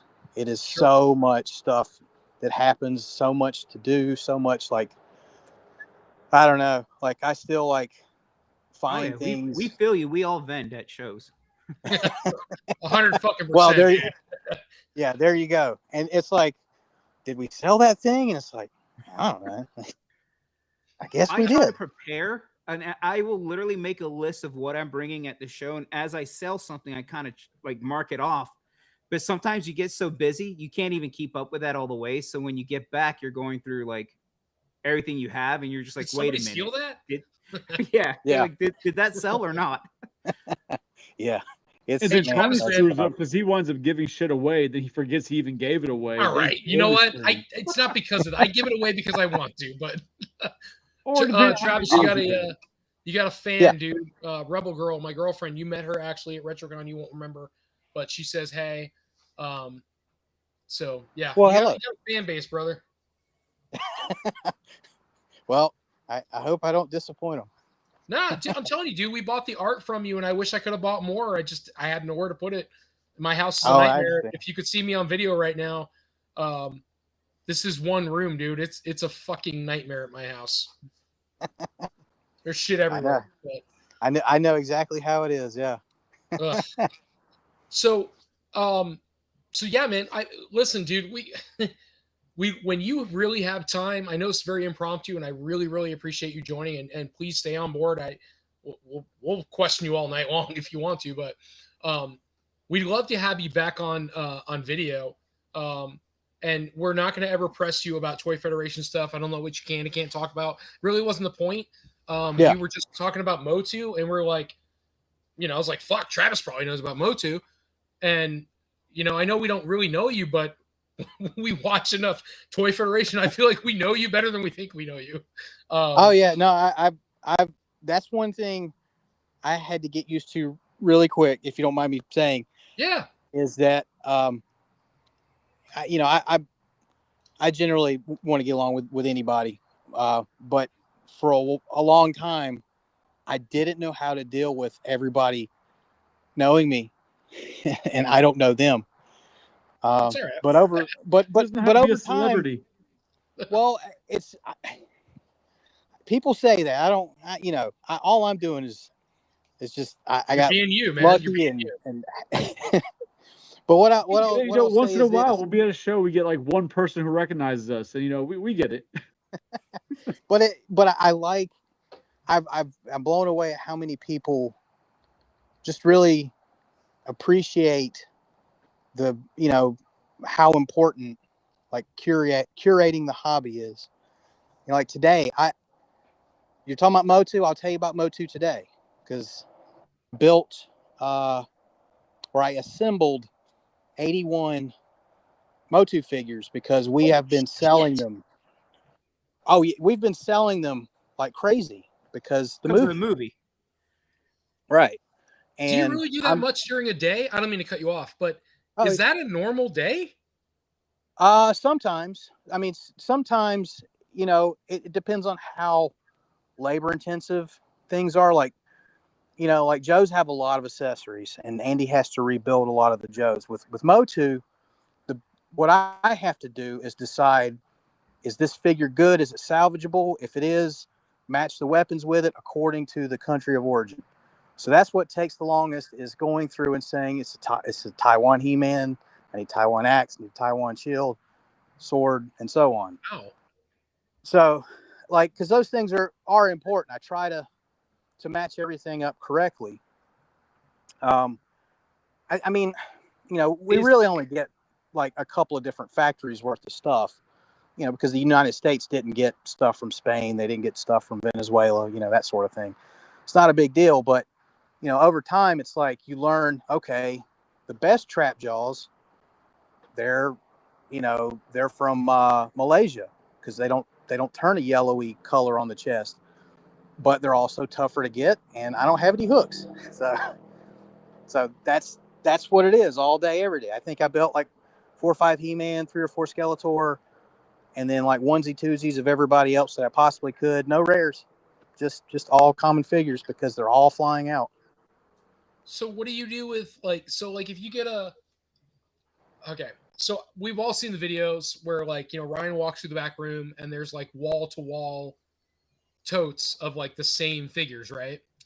Yeah. So that's like your stock. So let me ask you, so if you're building a character and you have the accessory and you're like, all right, I need to grab the character to put with all these accessories, and you go through a tote and you guys, so according to Ryan, his words is you guys always put out the best ones on the shelf to sell. Which I believe, based on what I've seen in the videos, it looks like the best ones to sell. So, What do you do with the ones that are kind of jacked up? Do you take them apart and use different parts of them for other figures? In some cases, yes. It all depends. Like heavy paint wear, if that makes sense. Like if you get a Skeletor, they always wear off. The paint wears off on the feet, right? So if you get a Skeletor, yeah. Well, Skeletor has 2 main things that happens to him. Either his face gets ate up, or his blue skin turns kind of yellowish. So because there's those 2 things, you might get one with a good body and a chewed up face, or vice versa. So then sometimes you have to take a head off and switch to another body. Sometimes you get a broke thumb, you switch an arm. And again, the biggest thing is contrast, compare, see what you got, and then check your country of origin before you switch everything to make sure that it's right. Okay, that makes sense. So what do you do with the trash, quote unquote? Well, a lot of it goes to our eBay, and some things have been listed. And what he does is he builds, our eBay guy, he builds lots, but it'll be like not correct. It'll be like weapons pack stuff, guys that are damaged. It'll be cheap.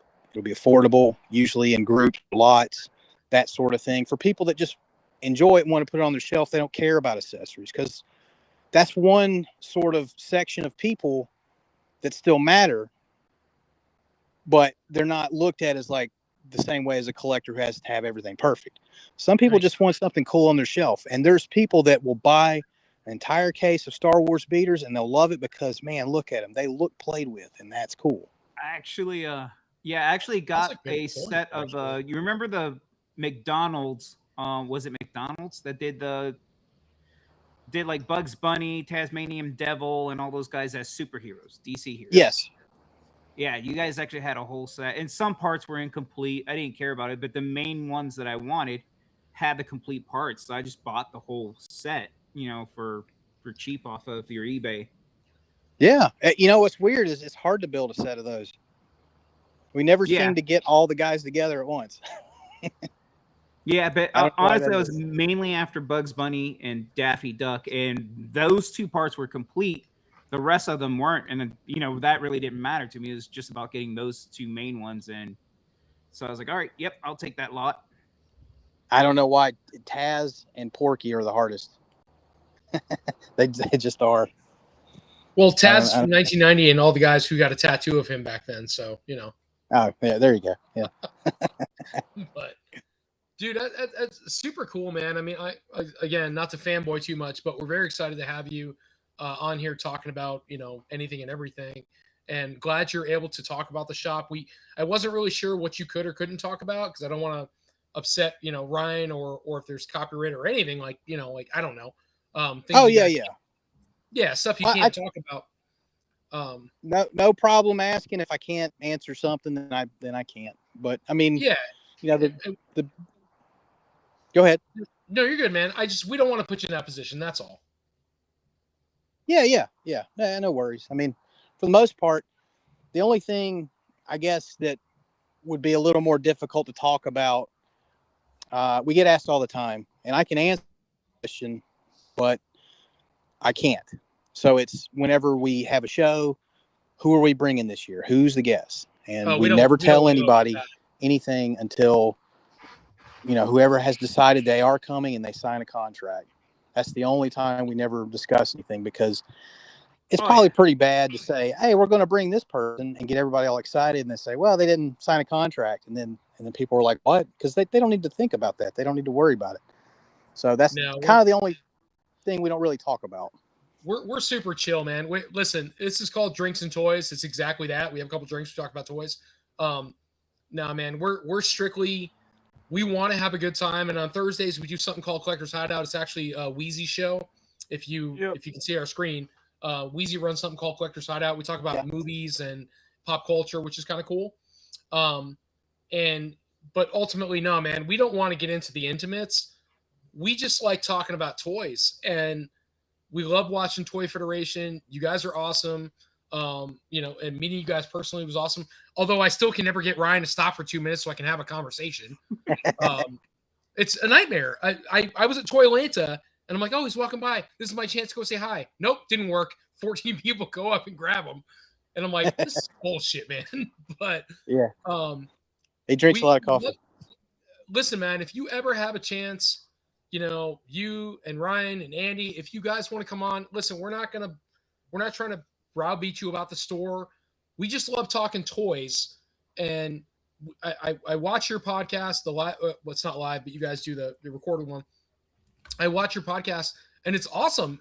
And I'll sit there and watch it. I'll watch the whole damn thing and go, damn, dude, I could have been in this discussion. And we'd love for you guys to be on, because we go live, like we're live now, and we have people that follow us and interject, and we'll stop the podcast. We'll invite them into the podcast, and they'll jump on and be on video with us, because it's more fun that way. It's more people who are like-minded, and we just have a great conversation. And so reaching out to you, man, it's really cool that you decided to join tonight. We really appreciate that.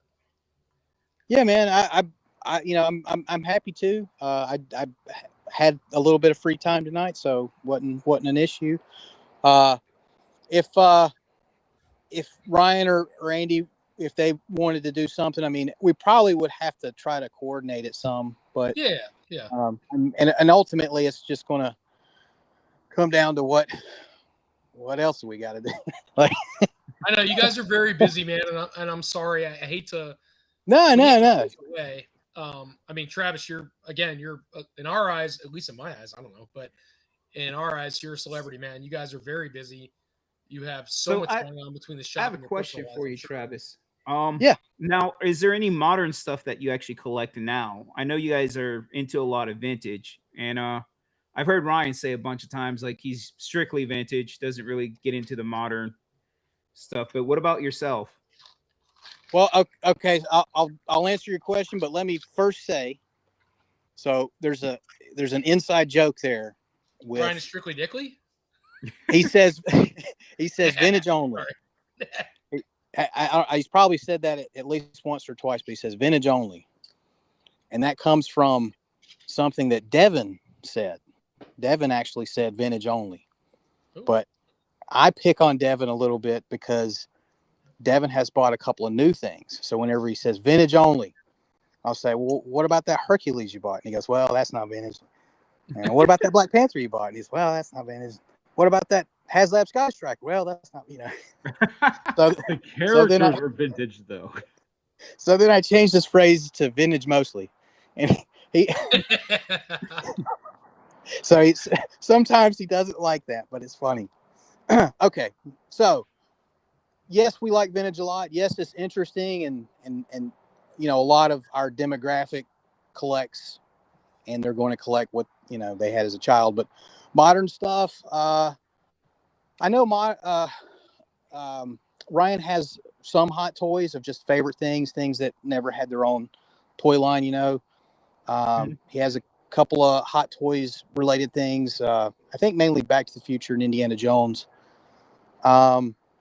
Andy, he collects Motu Origins as opposed to vintage Motu because Oh, he started down that road. And I mean, if you're talking about a toy, it is superior to the vintage. how do we make fun of him? Do what now? I said, how do we make fun of him?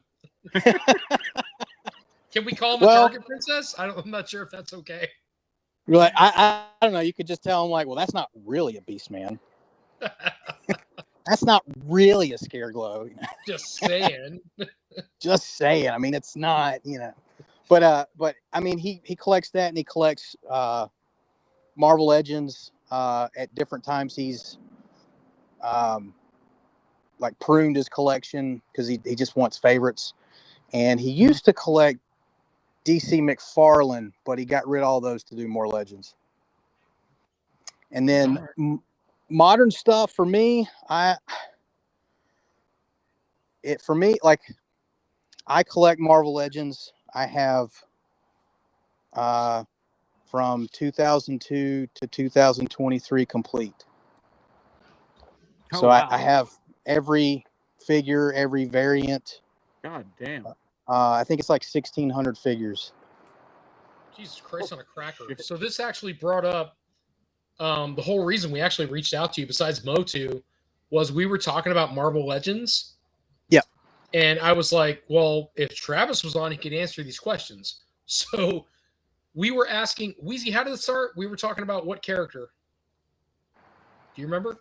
No. You just brought Well, up. we were talking about like X-Men and Toy Biz line. And at what That's- point did it become Marvel Legends? Yeah, so I remember back I had an Omega Red. And it's back at the same time they were making. Do you remember the comic Pocket Power type thing? The comic Yeah. yeah, they look like They're like Mighty Maxes. yeah, Yeah, Mighty it Max folds Polly Pocket type open. thing, those comics. Yeah, small environment, little tiny guys. Yeah. You just watched the Pixel Dan video, didn't you? So I had the You did. all right, you know what? Just calm down, okay? I'm trying not to incorporate two celebrities together. So I know Pixel Dan. get them on board. So I have a picture of all you guys. That's the sad part. So so I had Omega Red where it just had like the two tendrils that came out of his arms. But the figure had like no articulation. Yeah, Other yeah, it's than like a his little legs and his arms? splotch of plastic, basically. Yeah. So is that the Toy Biz? Yes, Okay. So what is that line called though? Pocket Comics. No. The- Like what is the line called for the actual full scale figure that's like 5 inches tall? Oh, so all right, Toy Biz had the 5 to 6 inch figure, I should say, because they changed scale over time. So you Yeah. said these- That's Toy Biz X-Men. Best way to refer to it. It's just X-Men. Okay. I mean, you could split it up into X-Force as well, but it's still X-Men. I mean, it's still the same thing. And then Toy Biz moved into, I guess, higher end figures, and they started with a short line called Spider-Man Classics. That was in 2000, and it took off. And I think the next thing was, I could be getting this part out of order, but I think the next thing was Marvel Legends. Yep. And then right around that same time, X-Men Classics and Hulk Classics. Hulk So- Classics didn't last very long. X-Men lasted a few waves, but that was all Toy Biz. So how does that equate to and I know I'm sorry, I know it's probably months ago for you, but for us, it's maybe like, 4 or 5 episodes ago. You guys got that huge lot of Secret Wars. Mhm. That's Toy Biz also? Secret Wars. The original Secret Wars were like the stupid playset. It was the worst playset ever. And Oh, it had, Doom Tower. Yeah, no, that's Mattel. okay, Mattel. Okay. Now those are strictly 5-inch. Those were from 84 to 86. Those were my first superhero toys. But that's And that's the ones that came with like, correct me if I'm wrong, right? So those are the ones where they came with like the circle thing and you put it into the wall, and that was like the secret area where the case was with the information. That's right. You took their shield, and specifically because of the cavity, it was only bad guy shields that could open up the secret compartment. Okay. And you could put a little gun in there. You could put a little shield paper in there. It's a cool idea, but it was also like, it's a pretty stupid toy. And then recently, Hasbro made like homage waves of Marvel Legends where they come with the shields and shit too, and the characters from the original Secret Wars. Yeah. I mean, they look cool, but I mean, I don't know that I could care less about the shields. It was, even as a kid, it was stupid. Didn't have like their secret identity on the shield. Yeah. Well, all right. So Yes. I think I had said this in the podcast too. Only the good guys had their secret identities revealed. The bad guys, who are felons, they just show where they're committing crimes. I don't know why that is. That's what they decided to do. But you don't see Dr. Doom's real face. You don't see Kang's real face. That's because Magneto, you see him without his they've helmet? been arrested, and it's all public knowledge. Like you just look it up on the internet, you see their mugshots. Like you can see their name. Well, I mean, but Dr. Doom, he's in another country. You don't know anything about that guy, and he's in your yard and he's shooting you with his finger. And then you got Kang. He's from the future. You probably need a warning on these guys. Holy shit! Shooting you with his finger. Holy shit, dude! That's a whole other podcast, guys. Pew, pew, pew, pew. Yeah. Well, yeah. I always thought that was hilarious. Like that's his big secret as he points at you and then he shoots you with an energy blast of some kinds. All right. I gotta hold it together. Just FYI, Travis, we're drinking and you're not. So That's okay. That's okay. I've drank many times. I know what it's like. Actually, they're drinking. I'm not. Yeah, well, okay. Johnny's not, but Well, actually, Tony's drinking. So you know what? Never mind. Oh, I'm dang. drinking and they're not. Fair enough. We'll go with that. Hey, so I do have one Weezy's question. usually that is drinking for me. personal for me. Yeah. Do you still have the SDF1 playset? Okay. So the short answer is yes. The long answer is no, Oh shit! because we haven't decided what to do with it, but we're probably going to bring it to, Retro Toy Con.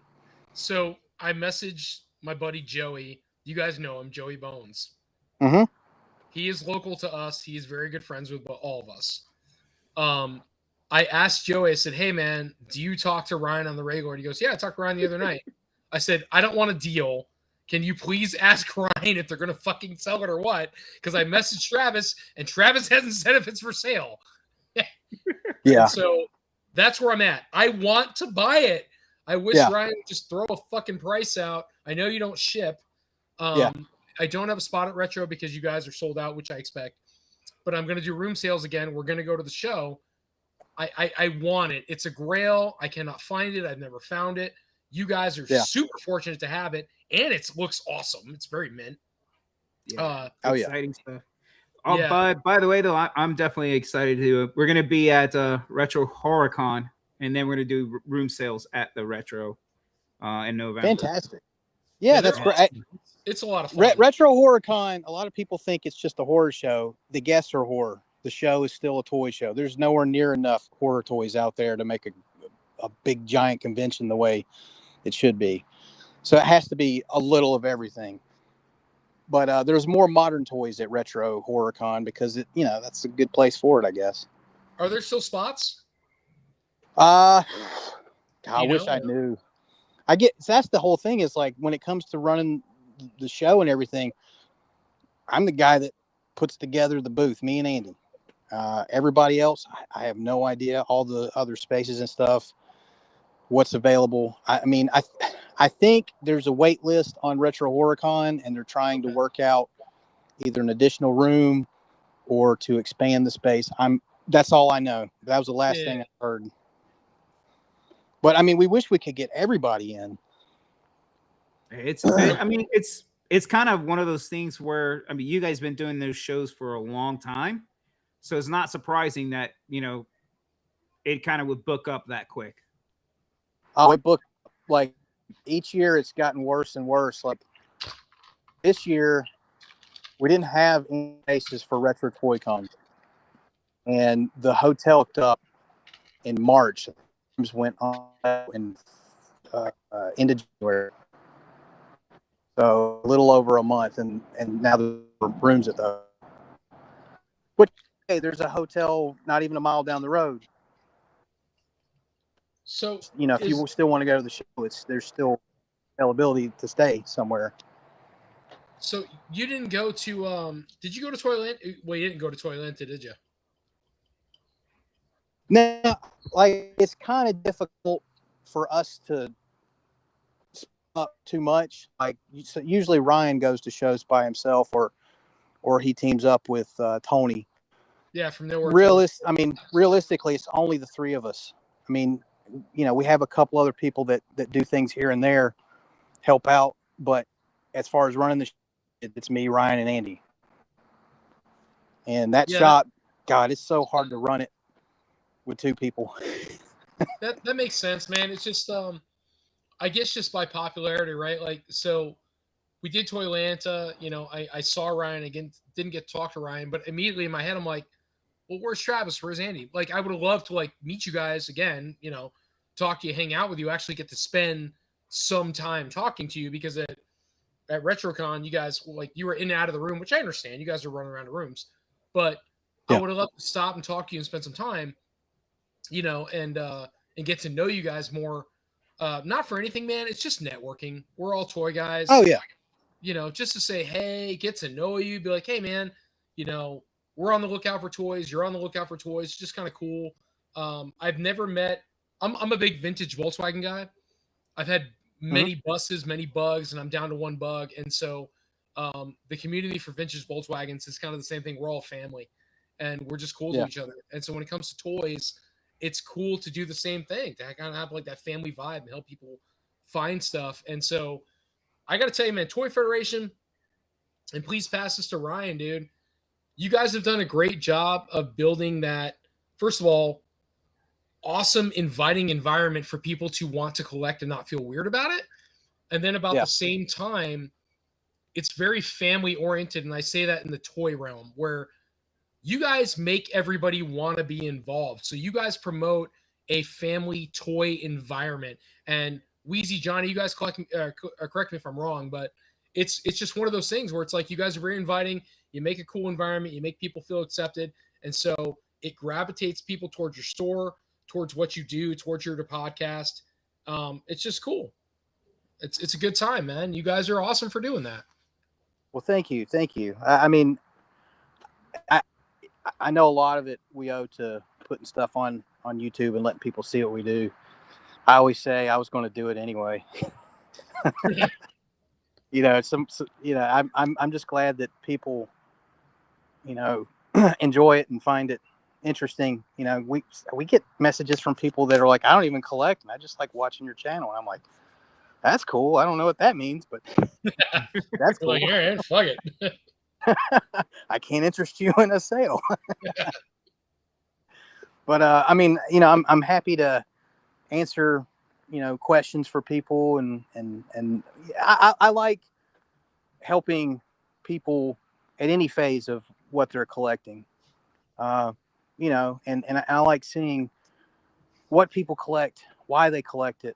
I mean, So even when they call and ask if you have any Nitos, Well, I already know what they're doing. What's your Labubu selection like? I'm just wondering. Well, we did have Labubu at one point. Oh shit! So another vendor said he could order some cases for us, and we were getting calls just like Nitos now. We were getting 4 or 5 a day, and it's like, well, yeah, I get Okay. about 2 or 3 every day. It's crazy. yeah, it's stupid. It's stupid. It's basically when I hear that, I know that means you have a kid that watches TikTok and they're falling for it, and that's fine. If it makes them happy, it's no big deal. But gosh, some of the prices. I mean, we were low compared to stuff that we saw for sale. And one couple came in. They were going to get a couple of Labubus for their kid, and they're like, "How much for the case?" And so we calculated it, and we told them, and they're like, "Could you discount it any?" And we're like, "No." We've got people coming here that are like trying to buy. They're spending all their money to get these things. Just there's no discount, and we were still cheaper. But people are always going to ask for a discount. So. Dude, But they your bought it. prices for vintage are wild. So like, I'm gonna shoot myself in the foot, but I'm gonna throw it out there. Mhm. So I'm Shellhead Tony. So I deal with turtles. Turtles are my thing. Yep. And vintage, graded, you name it, I'm the turtle guy. And so I get these prices for turtles. I resell them. It's awesome, whatever. You motherfuckers, you guys kill me. I go to RetroCon. I'm walking through the show and I see like you guys, like your booth right at Retro. Yeah. And I see you guys had on the back wall, you had all these vintage turtles for sale. Yeah. And I'm looking at my girl and I'm like, okay, I need to buy everything they have here on this wall and take it back with me to Florida to resell. Because I forget that you guys are in a different area. And so what gets brought to you is people have these collections just sitting in their attics, right? Yeah. But it's not like that in Florida. And Joey Bones has probably told you guys. Yeah. When it comes to Florida, we don't have attics. We don't have basements. So we have whatever has come from up north. I mean, isn't Yeah. Ron from Florida? So like I would lose so much money bringing you guys my collection to sell. Like if I brought it to you guys in the store, graded or not, you'd be like, well, that's cute, but we're only going to offer you XYZ, which is fair in the grand scheme of market. But in Florida, if I keep all that, I can sell it for way more money because it's Florida. Nobody has it. Oh yeah. Yeah. I could easily have bought your entire wall and probably not doubled, but at least made my money in a half. And I almost went up to Ryan and offered to buy the wall. I just didn't do it, but almost did it. Almost freaking did it, man. And I think it's a collection you guys bought like 3 months ago. Yeah. Before that, Yeah, I should say. We're and not to like, I don't want this to sound bad, but It will. It's fine. we've been offered so many turtle collections this year. Like, it's like we're really having to pick and choose what we buy because Send it to me. do you need 7 splinters? I'll 88? take the shittiest splinters you have. I will take the 44 back shredder that nobody wants. I mean, I think some of it has to do with, all the COVID money running out. Now people, Right. might need money. And that's been happening for a while. But like, for whatever reason this year, we've been getting turtle collections and it's like 60 carded guys, 70 carded guys. We're buying one now that's, I don't know. It's a lot of them. It's a lot. And after that, it's like, we might have to just take a break because it is, it's intense how much turtle action there is where we're at and what we're being offered. Pass it down, man, as long as it's not NECA. I don't want the NECA. We don't either. You want to come buy some NECA? We'll sell you some. Oh, my God. I know. That's the other thing, too, is like it's really only beneficial right now for us to get vintage. Like, the turtle market's completely saturated with NECA, best action. I don't know.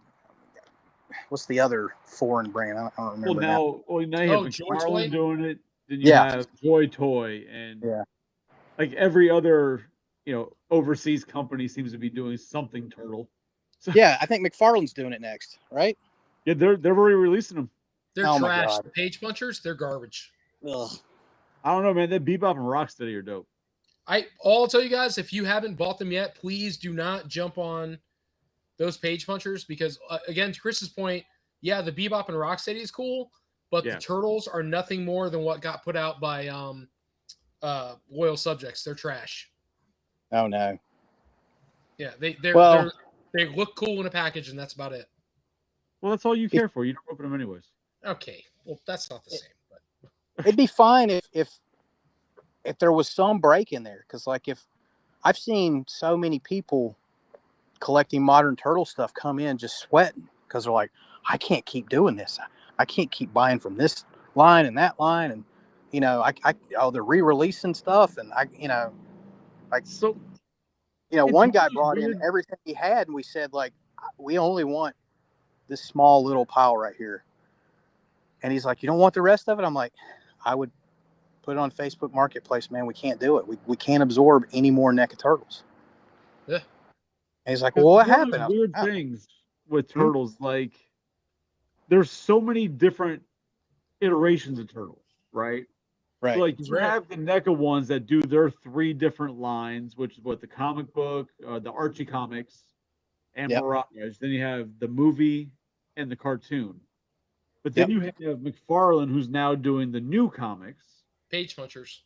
right? And then you had Super 7 when they were doing the homage to the original toy line. Like, Yeah. at least it's not everybody doing the Toon Turtles. You know what I mean? At least it's like, if you want to collect just the Toon Turtles, you don't have to buy all the other shit.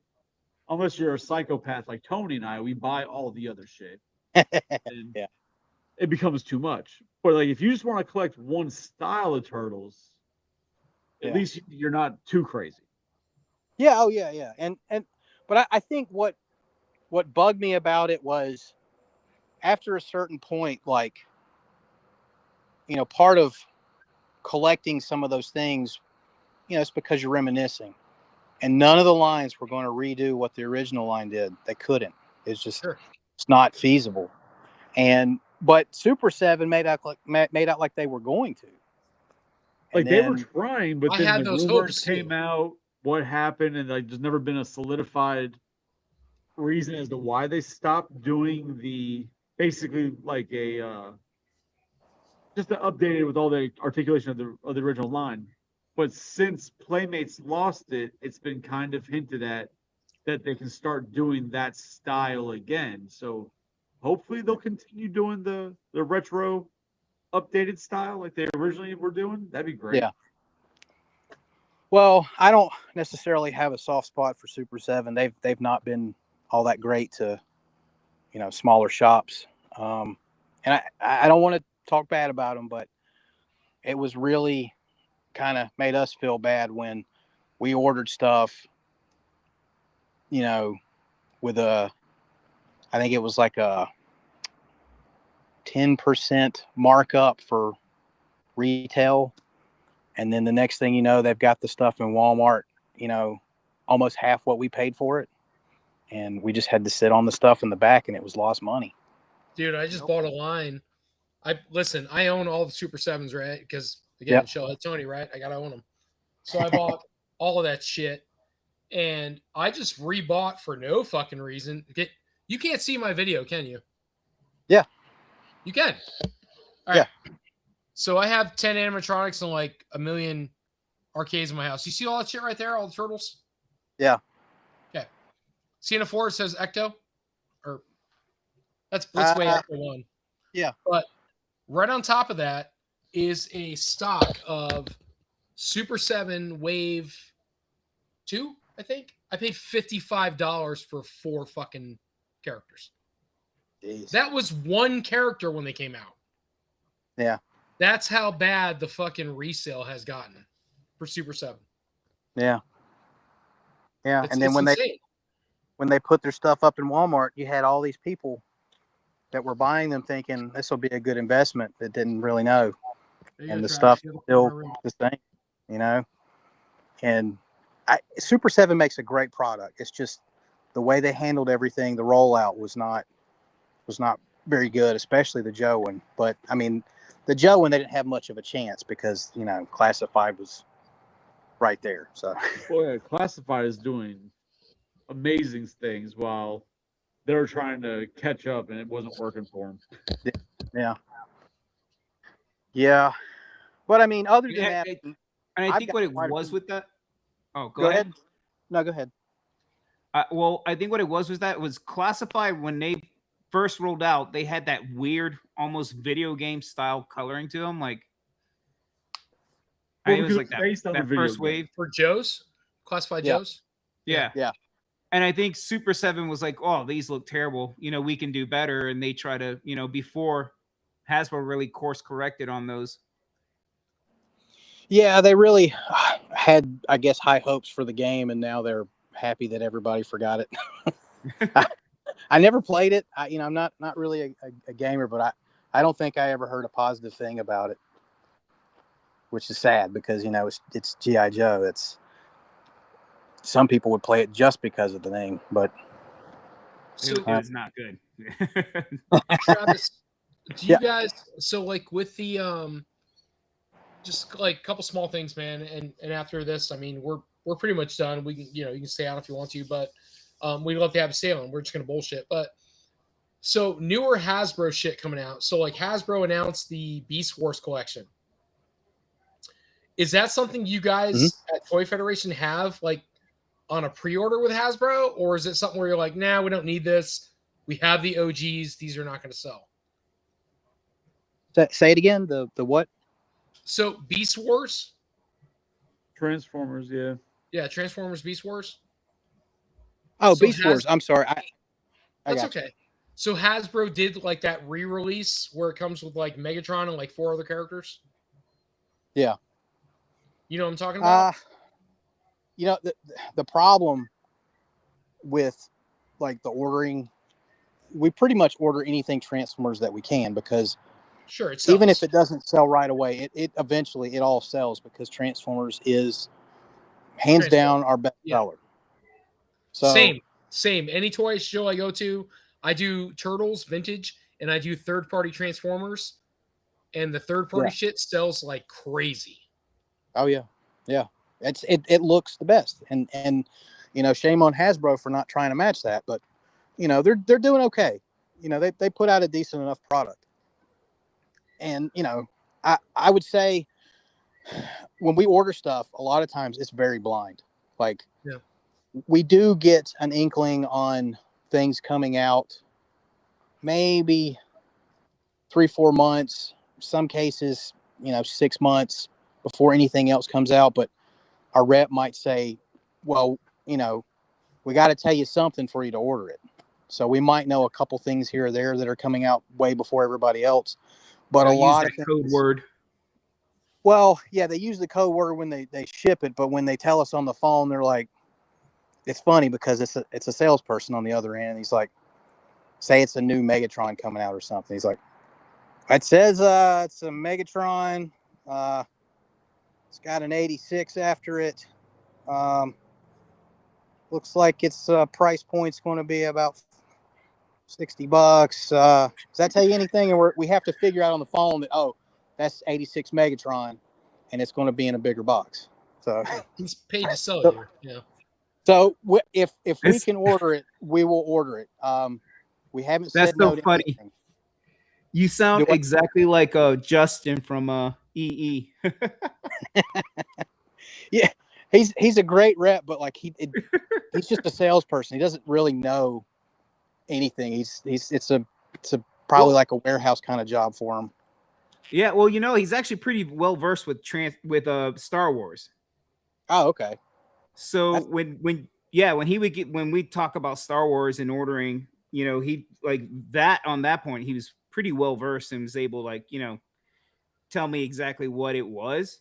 But yeah, Transformers sounds exactly like what he would be describing. Well, we have a couple of different reps. The ones that seem to be the most knowledgeable are when we do talk to, well, I say we, but it's Ryan, talk to Sideshow. They have to know the product because of the price point. And Oh, then Sideshow's expensive. yeah. So, Yeah.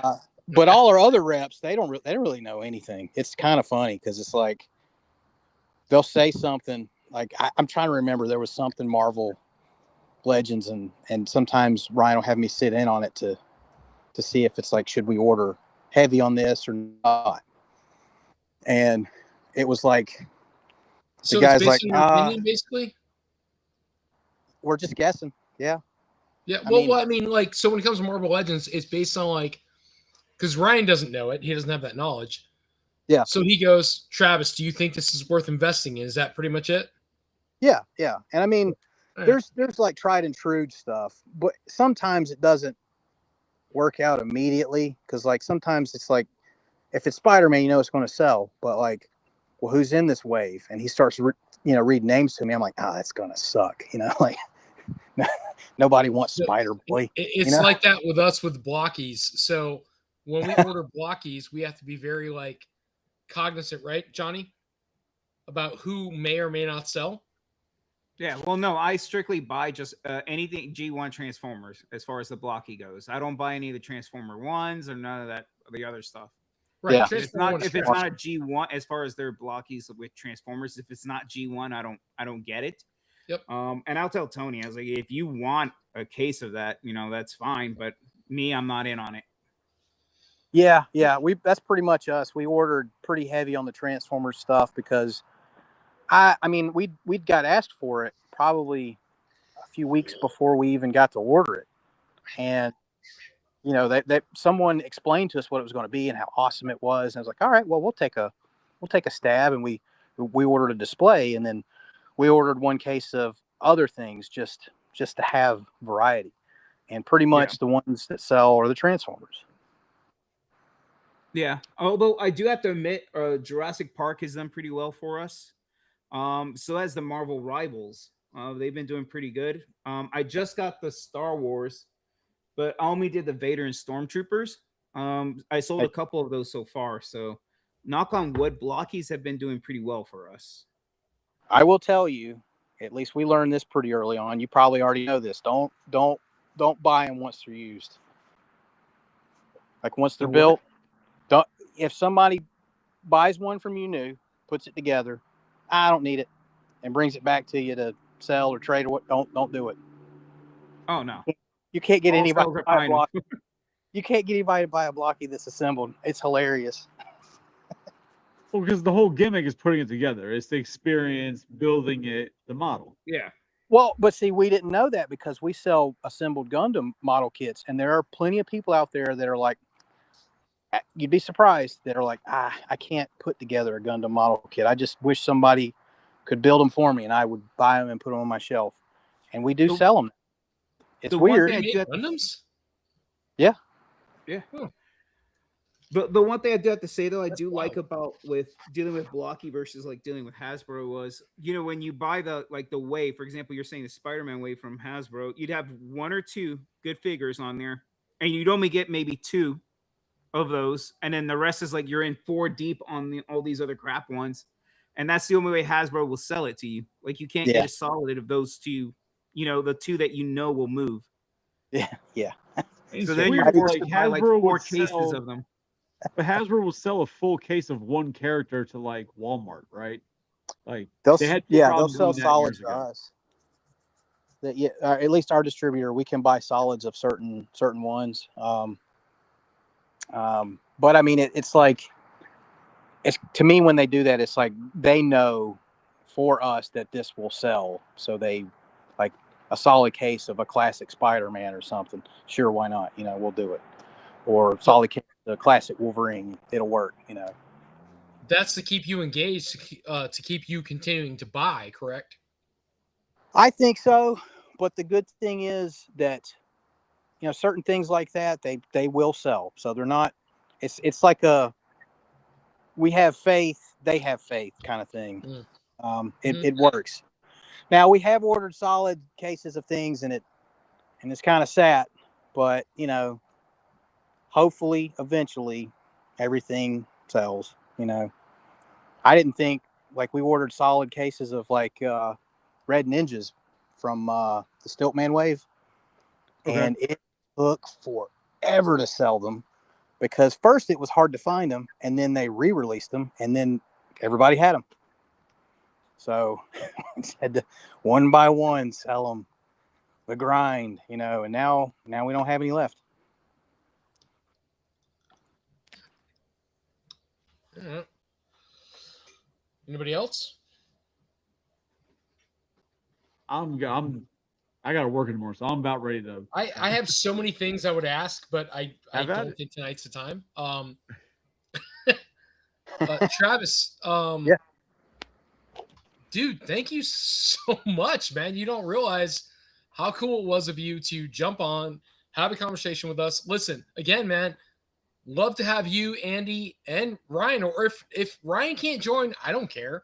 If you and Yeah. Andy have time, we do this every Tuesday at 8:00. And then on Thursday, if you guys want to talk about movies and pop culture, Wheezy hosts Collector's Hideout. In fact, this week, are we doing Frankenstein? Frankenstein. Yeah. We're doing the newest Frankenstein movie. Have you seen it, Guillermo del Toro? I watched a little bit of it. Oh And my then god! I know, but no offense to anybody, Guillermo del Toro. Sometimes he makes some things like I don't know, like I lose Here it interest. goes. I'm not talking about him, but How do we You log know. you off? I'm just like, look, what's this glowing crystal thing on his chest? Come on, oh, you need to join so much. Oh my god! what is that bug thing? It looks just like another movie I saw, Chronos. Listen, all you're doing is opening up a lot of ability for us to have a hell of a podcast. You need to join. Well, movies are like the other thing I like, so you know. Dude, Yeah, so what it is like the cast itself, it's really just like a catch-all of pop culture, collectibles, movies, video games. Sometimes we do wrestling, whatever the topic is that week. But I try and do once a month. We do like a watches episode where we'll all watch a movie the couple days running up to it, and then that episode is just like a deep dive into that movie. Whatever, Okay. old, new, unseen, whatever it is. Okay, yeah, that sounds cool. Tony's been being really vocal about this damn Frankenstein movie, so we're finally doing that. Look, I'm sure it's a reinvention of a classic. I've seen those before. They're great. It's a great goddamn movie. I'm just throwing it out there. Well, it was a great, plot to begin with. Tony's got a very weird fetish for Frankenstein. I found recently. I do. I don't know. It's back and forth, but he's either my favorite Universal monster or my second favorite. I can never decide because Wolfman's a little sillier, but I love it. I'm a weird cat, Travis, and I have watched every adaptation of Frankenstein back to the 18 silent movie of him. Yeah, I'm one of those guys. I'm a historian, and so Frankenstein is my thing, and so you don't get to appreciate the monster as much as they like do it for suspense, I guess you could say. Yeah. So I am big on the story of the monster, and so I feel like the Guillermo del Toro version absolutely kills it with the monster aspect, and not so much Victor, who I could give a shit less about. Yeah. I want to know the story of the monster and not like what's good for film. It's actually a good story. So if you haven't watched it to that degree, it's a great fucking movie. Well, I might try and give it another chance and see if I can do it. It's a little difficult. I got a 1.5-year-old, so I know we all see it. I've been there, dude. My kids are older. I'm older than you, so I fall asleep a lot more than I used to. Yep. But in any case, guys, we all done? I'm gonna wrap this up. I'm halfway asleep, All right. so Awesome. bedtime. Guys, thank you so much for coming out tonight.